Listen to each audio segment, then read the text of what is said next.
ஸ்ரீராம ஜெயம். கதவிருக்ஷா நேயர்கள் அனைவருக்கும் நமஸ்காரம்.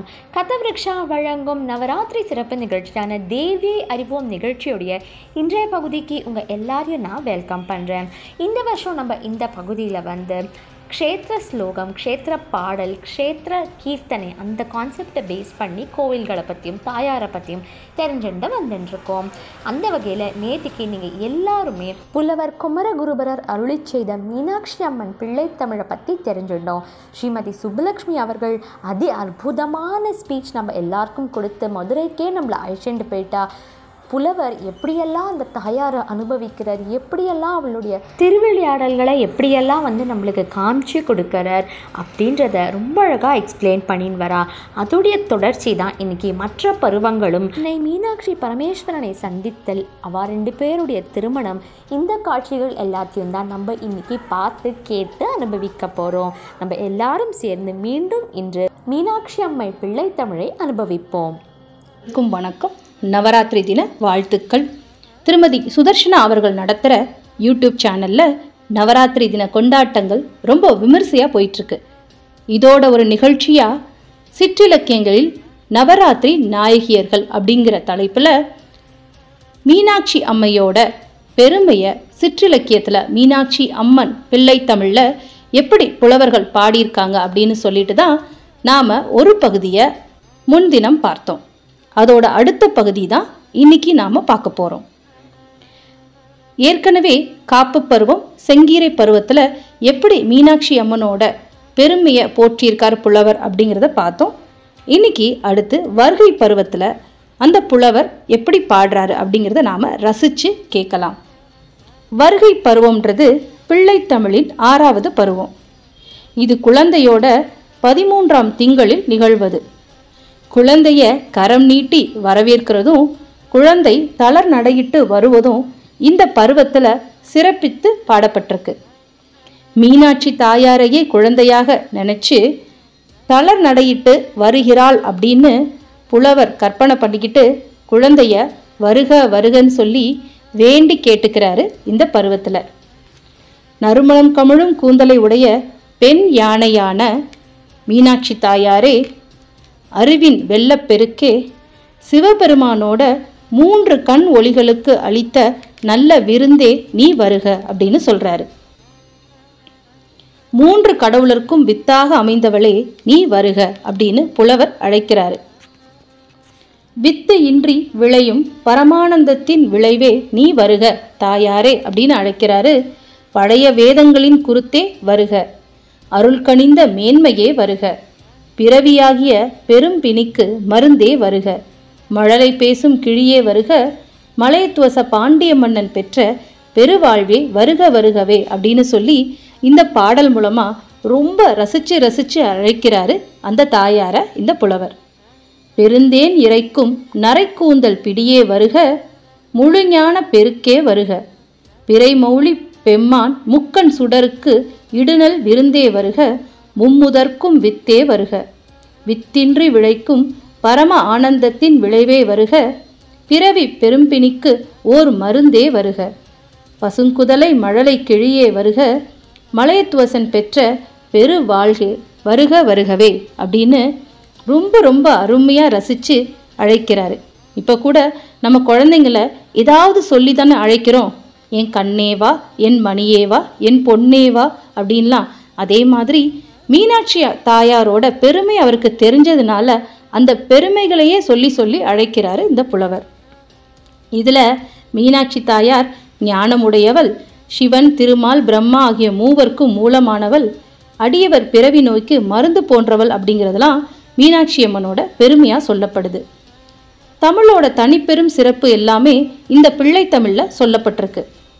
குமரகுருபரர் அதாவது ஆசிரியர் சைவத்தையும் தமிழையும் வாய்ப்பு கிடைக்கும் போதெல்லாம் போற்றி பாடுறாரு. சங்கம் வைத்து மொழி வளர்த்த பெருமை மதுரைக்கு உண்டு இல்லையா? அதனால மதுரைன்ற உடனே தமிழும், தமிழ்ன்ற உடனே மதுரையும் நினைவுக்கு வர்றது இயல்பு. இதை வெளிப்படுத்துவது போல தான் தமிழோடு பிறந்து பழ மதுரையில் வளர்ந்த கொடின்னு சொல்லி மீனாட்சியம்மை பாடும்போது விடாம தமிழையும் பாடுறாரு, மதுரையையும் பாடுறாரு இந்த புலவர். இது மட்டும் இல்லை, தமிழுக்கு ஏற்றம் தர வகையில் தமிழை இறைவனோட தொடர்பு படுத்தி பாடுற மரபும் இருக்கு. தமிழ் மீது திருமாலுக்குள்ள பற்ற வெளிப்படுத்தும் வகையில் பிள்ளைத்தமிழில் ஒரு நிகழ்ச்சியை சொல்கிறாரு குமரகுருபரர். பனி கொண்ட மூவுட படப்பாய்க்கு சுருட்டு பனைத்தோல் எருத்து அலையப்ப பழமறைகள் முறையிட பைந்தமிழ் பின் சென்ற பச்சை பசும் கொண்டலே அப்படின்னு சொல்கிறாரு. இது ஆழ்வார் அப்படிங்கிற ஒரு வரலாறை சொல்லுது. இந்த பாடல் அடிகள் என்ன சொல்லுது அப்படின்னா, திருமாலை தான் போற்றி பாடுது. திருமால் தமிழ் புலவர் ஒருவருக்காக காஞ்சியை விட்டு நீங்கிய புராண கதையை சொல்லுது. அந்த கதை தான் இந்த ஒரு சின்ன பாட்டில் நினைவாக சொல்லப்படுது. அது என்ன கதை அப்படின்னு நம்மளும் கொஞ்சம் தெரிஞ்சுக்கலாமா? பைந்தமிழ் பின் சென்ற பச்சை பசும் கொண்டல் அப்படின்னு ஒரு வரி இருக்குல்லையா அந்த பாட்டில், அந்த தொடர் திருமழிசை ஆழ்வார் அவரோட வரலாற்றை குறிப்பிடுது. திருமழிசை ஆழ்வாரின் பாடலுக்கேற்ப அவர் பின்னாடியே திருமால் போனார் அப்படின்னு பொருள் சொல்லுது. கிழவி ஒருத்திய ஆழ்வார் இளம் பெண்ணாக மாற்றினாராம், அதாவது திருமழிசை ஆழ்வார். இதனை தெரிஞ்சிட்ட பல்லவ மன்னன் ஆழ்வாரின் மாணவன் கணிக்கண்ணன் மூலம் தன்னையும் இளம் பருவத்தினனாக மாற்றுமாறு ஆழ்வாரை கேட்டுக்கிட்டாராம். கணிக்கண்ணன் மறுத்துட்டானாம். இதனால மன்னன் அவனை நாடு கடத்திட்டார். இதை கேட்ட ஆழ்வார் என்ன பாடுறார் அப்படின்னா, கணிக்கண்ணன் போகின்றான் காமரும் பூங்கச்சி மணிவண்ணா நீ கிடக்க வேண்டாம், துணிவுடைய சென்னாப்புலவன் யான் செல்கின்றேன், நீயும் உந்தன் பைனாகப்பாயை சுருட்டிக்கொள் அப்படின்னு சொல்கிறாராம். அதாவது இந்த மாதிரி என்னோட சீடரான கணிக்கண்ணன் நாடை விட்டு போகிறான், அதனால நீயும் இங்கே இருக்காத, நானும் இந்த நாட்டை விட்டு போகிறேன், நீ உன்னோட பாயை சுருட்டிக்கொள் அப்படின்னு சொல்லி ஆழ்வார் சொல்ல கேட்டு கடவுளும் தன்னோட பைனாகப்பாய் அதாவது ஆதிசேஷனான பாயை சுருட்டிக்கிட்டு ஆழ்வார் பின்னாடியே கிளம்பிட்டாராம் காஞ்சியிலிருந்து. இவ்வாறு செய்ததை பைந்தமிழ் பின் சென்ற பச்சை பசுங்கொண்டல் அப்படின்னு சொல்லி இந்த மீனாட்சியம்மை பிள்ளை தமிழில் குறிப்பிடுறாரு இந்த புலவர். எவ்வளோ அழகான தொடர்பை ஏற்படுத்தியிருக்காரு இல்லையா? இதில் சைவமும் இருக்குது, வைணவமும் இருக்குது, தமிழும் இருக்குது, கடவுள்களும் இருக்காங்க. இது மீனாட்சியம்மை பிள்ளை தமிழில் வர்ற வருகை பருவத்தோட விளக்கம். குமரகுருபரர் இந்த புலவர் மீனாட்சியம்மன் பிள்ளைத்தமிழ் பாடிட்டு வரும்போது ஒவ்வொரு பருவமாக அவர் ரசித்து பாடிட்டு வரார். அப்போது மீனாட்சி அம்மைக்கே உரித்தான தனித்துவம் வாய்ந்த அவங்களோட போர் திறமையும் அவங்களோட காதல் வாழ்க்கையும் கூட பாடுறாரு. அவர் எப்படி இதை சொல்கிறாரு அப்படின்னா, நமக்கு ஏற்கனவே கதை தெரியும். பாண்டிய மன்னன் காலமானதுக்கப்புறம் மீனாட்சி தேவியார் தான் பட்டாபிஷேகம் செய்யப்பட்டு திக்விஜயம் மேற்கொண்டு தன்னோட எல்லைகளை விரிவாக்க அவங்க வடக்கு நோக்கி பயணம் போனாங்க. அப்படி போகும்போது அவங்க ஒவ்வொரு தேசமாக அவங்க வெற்றி கொடி நாட்டிட்டு அடுத்தடுத்த தேசத்தை நோக்கி போகும்போது கைலாயம் வர போனாங்க. அப்படி கைலாயம் போய் சிவபெருமான் கூடயும் போர் புரிஞ்சாங்க. ஆனால் அவங்களோட அவதார நோக்கமே சிவபெருமானை கல்யாணம் பண்ணுறது தான். அப்படி அவங்க சிவபெருமான் கூட போர் பண்ணும்போது சிவபெருமானோட கண்கள் பட்டு இயற்கை புணர்ச்சி காரணமாக அவங்க காதல் வயப்பட்டாங்க. அப்படி அவங்க காதல் வயப்படும்போது தான் அவங்களுக்கு 3 மார்பகங்கள் இருந்து ஒரு மார்பகம் மறைஞ்சது. அப்போது அவங்க அவரை வெற்றி கொள்ள முடியாமல் அவரையே தன்னோட கணவனாக வரித்துக்கிட்டு அதவே வெற்றியாக நினச்சிக்கிட்டு மதுரையம்பதி திரும்பி வந்தாங்க. இப்படி அவங்க வடக்கு நோக்கி பயணம் பண்ணும்போது அவங்க அங்கே இருக்க கடல், அதாவது வடக்கு கடல், தென்குமரிக்கு ஒப்பாக இருக்க வடக்கு கடலில் அவங்க நீராடினாங்க. அந்த வைபவத்தை தான் அவர் நீராட்டு அப்படிங்கிற ஒரு பருவத்திலையும் அவர் குறிப்பிடுறாரு புலவர். அதாவது இந்த மீனாட்சி தாயார் ஒவ்வொரு தேசமாக வெற்றி கொண்டு போகும்போது அந்த வெற்றியோட பகுதியாக நீராடுதல் அப்படிங்கிற ஒரு செய்கையை செஞ்சாங்க. அந்த நீராடுதல் அப்படிங்கிறது அவங்களோட வெற்றிக்கு கிடைச்ச ஒரு பெருமையாக இருக்குது அப்படின்னு சொல்லிட்டு அந்த பெருமையை சான்றாக எடுத்து இந்த பாடல்களில் கொடுக்குறாரு. அந்த நீராட்டு பருவத்தில் ஒரு பாடல், இமய தொடும்பலர் குலவெற்பு எட்டையும் எல்லை கல்லில் நிறி என் திசையும் தனிக்கொண்டு புறந்து வடாது கடல் துறை தென் குமரித்துறை என ஆடும் மடப்பிடி அப்படின்னு சொல்கிறாங்க.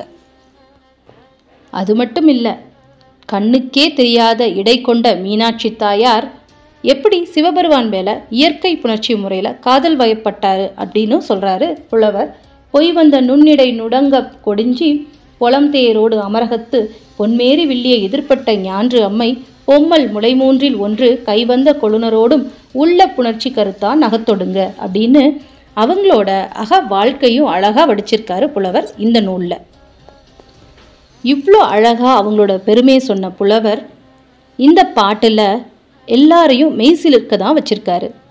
இப்படிப்பட்ட தாயார் மீனாட்சி அம்மன் திருக்கோயிலில் வலது காலை முன்னாடி நிறுத்தி எல்லாமே சிவமயம் அப்படின்னு சொல்கிறாங்க. ஆனால் சொக்கரோ நடராஜ ரூபத்தில் இடது காலை ஊன்றி எல்லாம் சக்திமயம் அப்படின்னு நமக்கு உணர்த்துறாரு. ஆணும் பெண்ணும் சம மரியாதை உரிமையுடன் ஒருவருக்கொருவர் விட்டு கொடுத்து சரி பாதியாக வாழ வேண்டும் அப்படிங்கிற கருத்தை மீனாட்சி தாயாரும் சிவபெருமானும் இந்த மீனாட்சி அம்மன் திருக்கோயிலில் உணர்த்துறாங்க. இதே திருக்கோயிலில் 8 கால பூஜையோட 8 ரூபங்களில் தாயார் காட்சி தராங்க. திருவனந்தல் அதாவது பிராதசாந்தி காலத்தில் பாலா ரூபத்திலையும் இந்த ரூபத்தில் நாம் தரிசனம் பண்ணால் பிள்ளை பேரு பிள்ளைகள் நல்வழி இது கிடைக்கும்னு சொல்கிறாங்க. விழா பூஜை காலத்தில் புவனேஸ்வரியாகவும் காலசந்தி திருக்காலசந்தி காலத்தில் கௌரி ஷியாமலாவாகவும் உச்சிக்காலம் சாயரட்சை காலத்தில் மாதங்கி பஞ்சதசியாகவும் அர்த்தஜாமம் பள்ளி அறையில் சோடசி மகா சோடசியாகவும் காட்சி தராங்க. கணவன் மனைவி சண்டை வரக்கூடாதுன்னா சோடசி மகா சோடசி தரிசனம் ரொம்பவும் சிறப்பு வாய்ந்தது. மறுபிறவி வேண்டாம் நினைக்கிறவங்க புவனேஸ்வரி கௌரி ஷியாமலா மாதங்கி பஞ்சதசி அப்படிங்கிற ஏதாவது ஒரு ரூபத்தை நாம் தரிசனம் பண்ணலாம். உணவு பற்றாக்குறை வேண்டாம் நினைக்கிறவங்க கௌரி ஷியாமலா ரூபத்தை தரிசனம் பண்ணலாம். இதே போல 8 ரூபங்களில் காட்சி தந்து இன்னைக்கும் உலகம் பூரா நல்லாட்சி பண்ணிட்டு இருக்க அந்த மீனாட்சி அம்மையோட ஆசிகள் உங்கள் எல்லாருக்கும் கிடைக்கணும்னு சொல்லி இந்த பதிவை முடிக்கிறோம். இது சுபலக்ஷ்மி முத்துக்குமரன். வாழ்க வளமுடன். ஆத்ம நமஸ்தே. ஹரே கிருஷ்ணா. வெற்றியுமதி.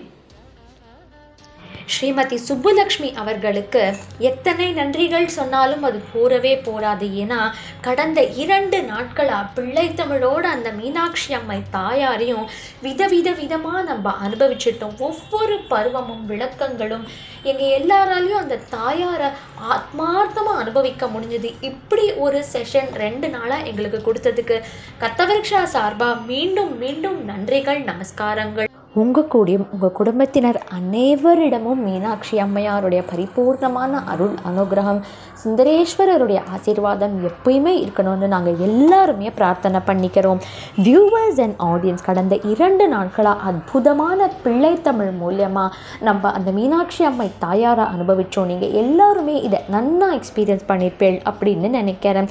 இதே மாதிரி இந்த தேவியை அறிவோம் நிகழ்ச்சியில் நாளைக்கு எந்த தாயாரை பற்றி தெரிஞ்சுக்க போகிறோம், அதுக்கு எல்லாரும் காத்துருங்கோ. இன்னைக்கு தேவியை போற்றுவோம் மற்றும் எங்கள் வீட்டு நவராத்திரி நிகழ்ச்சிகளையும் மிஸ் பண்ணாமல் பாருங்கோ.